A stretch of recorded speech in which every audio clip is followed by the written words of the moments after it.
క్రీస్తునాథుని యందు ప్రియమైనటువంటి సహోదరి సహోదరులారా, అది 17వ శతాబ్దము.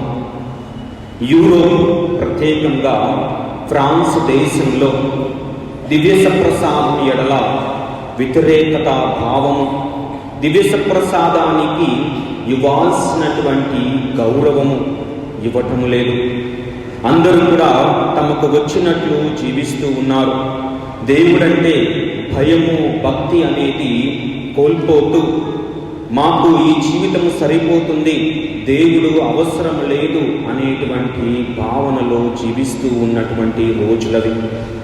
అటువంటి సందర్భంలో 1673వ సంవత్సరం నుండి 1675వ సంవత్సరం వరకు సాక్షాత్తు యేసు ప్రభువే ఒక విజిటేషన్ సభకు చెందినటువంటి కన్యాశ్రీకి దర్శనమిచ్చారు. అనేక సందర్భాలలో దర్శనమిచ్చి, నేను మీ కోసము మీ పాపాలను నాపై వేసుకుని నేను శిలువ మరణాన్ని పొందాను, నేను ఈ జనాల కోసం నేను మరణించాను, అయినా సరే ఈ ప్రజలు నన్ను మరి గౌరవించటం లేదు, దేవుని యొక్క ప్రేమను తెలుసుకోలేకపోతూ ఉన్నారు, నా హృదయాన్ని మరింతగా వీరు గాయపరుస్తూ ఉన్నారు అని మరి ఆ యొక్క కన్యాశ్రీకి సిస్టర్, ఇప్పుడు పునీతురాలైనటువంటి సెయింట్ మ్యారీ మార్గరెట్ అలక్వెక్వే అనేటువంటి ఆమెకు యేసు ప్రభు దర్శనమిచ్చి మాట్లాడుతూ ఉన్నారు. ఆ హృదయం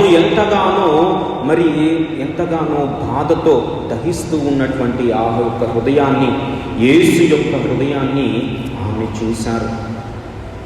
ఆమెకు యేసు ప్రభు ఈ విధముగా దర్శనంలో ఈ విధముగా చెప్తూ ఉన్నారు, ఎవరైతే 9 మొదటి శుక్రవారాలు దేవాలయానికి వచ్చి దివ్య సప్రసాదాన్ని ఎవరైతే భక్తితో స్వీకరిస్తారో వారి యొక్క కుటుంబాలను నేను ఆశీర్వదిస్తాను, వారి యొక్క మరణపాయంలో నేను వారికి తోడుగా ఉంటాను అని ఆ యొక్క యేసు ప్రభువే సాక్షాత్తు ఆ యొక్క పునీతురాలైనటువంటి మార్గరెట్ మేరీ అలక్వెక్వే గారికి చెప్పడం జరిగినది. ఈ నెలలో మొదటి శుక్రవారం రోజున ఇంత త్వరగా, నిన్నటి రోజునే మనము మరియ తల్లి యొక్క మాతృత్వ మహోత్సవాన్ని మనం కొనియాడాం. ఈరోజు మరి మనము యేసు ప్రభు యొక్క తిరుహృదయాన్ని ధ్యానిస్తూ ఈ యొక్క మొదటి శుక్రవారము, నెలలో మొదటి శుక్రవారం ఎవరికి దొరుకుతుంది ఇంతటి గొప్ప అవకాశం? ఈ యొక్క గొప్పదైనటువంటి ఈ యొక్క నెలలో మొదటి శుక్రవారం యొక్క విశిష్టతను మనము చిన్నగా మర్చిపోతూ ఉన్నామేమో, కొన్నిసార్లు బాధేస్తుంది. అదేమిటంటే, నెలలో మొదటి మంగళవారము లేదా మంగళవారాలకి ఇచ్చేటువంటి ప్రాధాన్యత మీరే చూస్తూ ఉన్నారు. కానీ మొదటి శుక్రవారం రోజున మాత్రము మనము దేవాలయానికి రావడానికి కొంత అలసత్వం చూపిస్తూ ఉన్నాం. ఇక నుంచైనా సరే మన జీవితంలో ఏదైనా మేలు లేదా నా జీవితంలో శాంతి అనేది కొరవడింది, నా జీవితంలో దేవుని యొక్క దయ నాకు కావాలి అని ఆశపడుతూ ఉన్నటువంటి మనందరము కూడా రాబో 9 నెలల పాటు మొదటి శుక్రవారం రోజున, ఇది సాక్షాత్తు దేవుడే పలికినటువంటి వాగ్దానము. ప్రియ దేవుని బిడ్డలారా, ఇంతటి గొప్పదైనటువంటి ఈ యొక్క తిరుహృదయాన్ని మనము ధ్యానించాలి. మన ఇళ్లలో ఎంతమంది దగ్గర యేసు యొక్క తిరుహృదయ చిత్రపటం అనేది ఉన్నది? దానిని కొన్ని క్షణాలు చూస్తే చాలు ఎన్నో మేలులను మనము పొందుకుంటాము. ప్రియ దేవుని బిడ్డలారా, యేసు ప్రభు యొక్క తిరుహృదయం ద్వారా కొన్ని వాగ్దానాలు అనేవి చెప్పడం జరిగినది. ఇది ఈ నెలలో, ఈ యొక్క జనవరి నెలలో మొదటి యొక్క శుక్రవారం రోజున నేను మీతో పంచుకోవాలనుకుంటూ ఉన్నాను. ఎందుకంటే మానవులమైనటువంటి మనకు యేసు తిరుహృదయాన్ని లేదా 9 శుక్రవారాలను, మొదటి శుక్రవారాలను రావడం ద్వారా దేవుడు నాకు ఇచ్చేటువంటి వాగ్దానం ఏమిటి, లేదా నా జీవితంలో కలిగేటువంటి ప్రయోజనం ఏమిటి అని కొంతమందికి సందేహం రావచ్చు. సాక్షాత్తు దేవుడే పలికినటువంటి ఈ వాగ్దానాలను మీతో పంచుకోకపోతూ ఉన్నాను. మొట్టమొదటిది, అవసరమైన అన్ని అవసరాలను, మన జీవితంలో అవసరమైన ప్రతి అవసరాన్ని కూడా నేను మీకు తీరుస్తాను. రెండవది, మన యొక్క మరణంలో సురక్షితమైనటువంటి గొప్పదైనటువంటి మరణాన్ని దేవుడు మనకు దయచేస్తారు. మూడవది, మన ఇళ్లల్లో శాంతి మరియు సమాధానాలను నెలకొల్పుతారు. నాలుగవది, అన్ని పనులను మనం చేసేటువంటి ప్రతి పనిని కూడా దేవుడు సమృద్ధిగా ఆశీర్వదిస్తారు. ఎన్నో రోజుల నుండి కొన్నిసార్లు మన యొక్క శక్తి సరిపోతుంది అని మనం అనుకుంటూ ఉంటాం.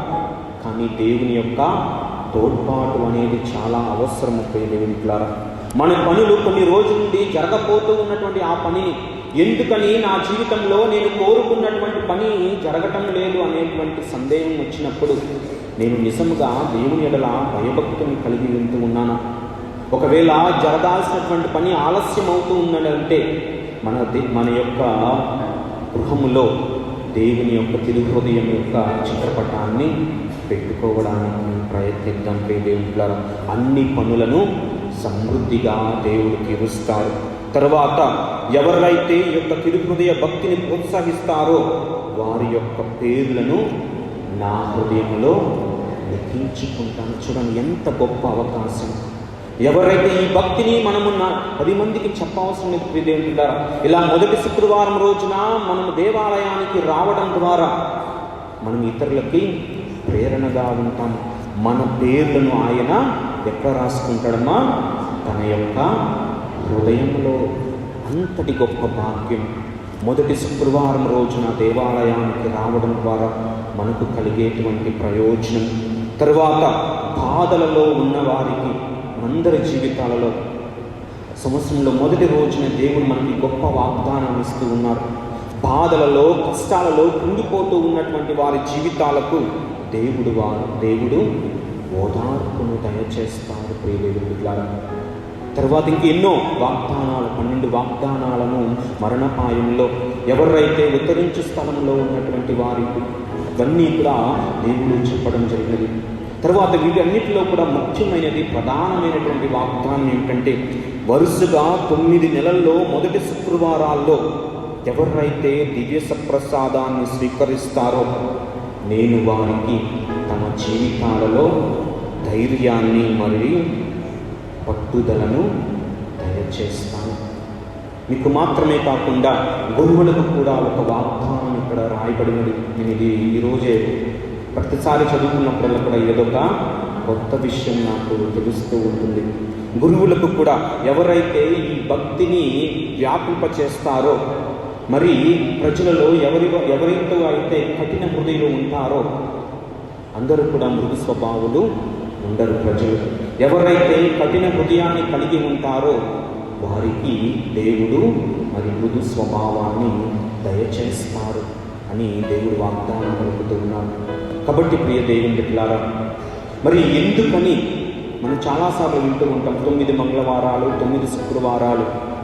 ఈ యొక్క శుక్రవారంలో ముఖ్యమైనటువంటి విషయం ఏమిటంటే 3 ముఖ్యమైనటువంటి విషయాలను మనం గుర్తించుకోవాలి. మొట్టమొదటిది దివ్య సప్రసాదాన్ని భక్తితో స్వీకరించాలి. రెండవది హృదయ పరివర్తన. మూడవది దేవుని ఎడల భయభక్తులు.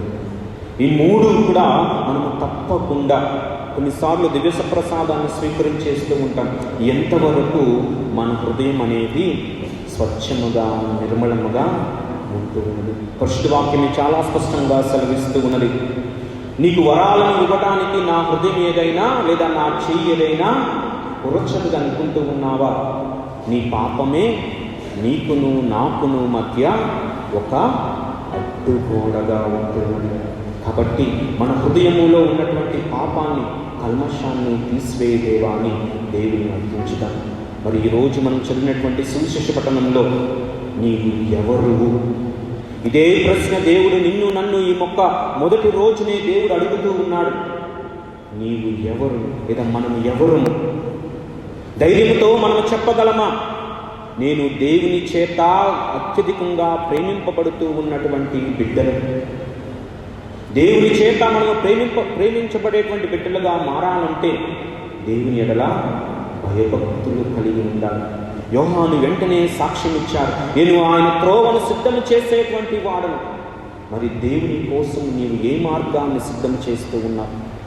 ఆత్మ పరిశీలన చేసుకొని దేవుడులా ఈ యొక్క మొదటి రోజున మనం ఎంతో భక్తితో ఉంటూ ఉంటాం. ఈ సంవత్సరం అంతయు కూడా దేవుని ఎడల భయభక్తులతో పెరగాలని ఆశపడుతూ ఉంటాం. కాబట్టి ముందు నుండే కొంత సమయం దేవునికి అర్పించడానికి ప్రయత్నించండి. చదువుకున్నటువంటి వారు మీ అనుదిన జీవితాలలో ఒక చిన్న వాక్యమైనా సరే మీ యొక్క డైరీలో కానీ లేదా కొంత సమయం ఒక 10 నిమిషాలైనా సరే దేవునికి కేటాయించడానికి ప్రయత్నించండి. అలా ఒక్కొక్క వాక్యమే తర్వాత 367 వాక్యాలు మన జీవితంలో ఉండటం జరుగుతాయి. కాబట్టి చిన్న చిన్న పనులే దేవునికి ఎంతగానో ప్రీతి కలిగిస్తూ మనందరం కూడా నీవు ఎవరు అంటే నేను దేవుని బిడ్డను, దేవుని చేత ప్రేమించబడినటువంటి బిడ్డనని చెప్పగలిగేటువంటి వాక్యాన్ని దయచేదేవా. నీ యందు విశ్వాసం, మరీ ముఖ్యంగా దివ్య సప్రసాదం ఎడల భక్తిని కనబరిచేటువంటి బిడ్డగా నీ యొక్క తిరు హృదయాన్ని నా యొక్క గృహంలో పెట్టుకునేటువంటి బిడ్డగా నన్ను ఆశీర్వదించు దేవా అంటూ ఈ దివ్య పూజాబడిలో మనమందరం కూడా ప్రార్థించుకుందాం.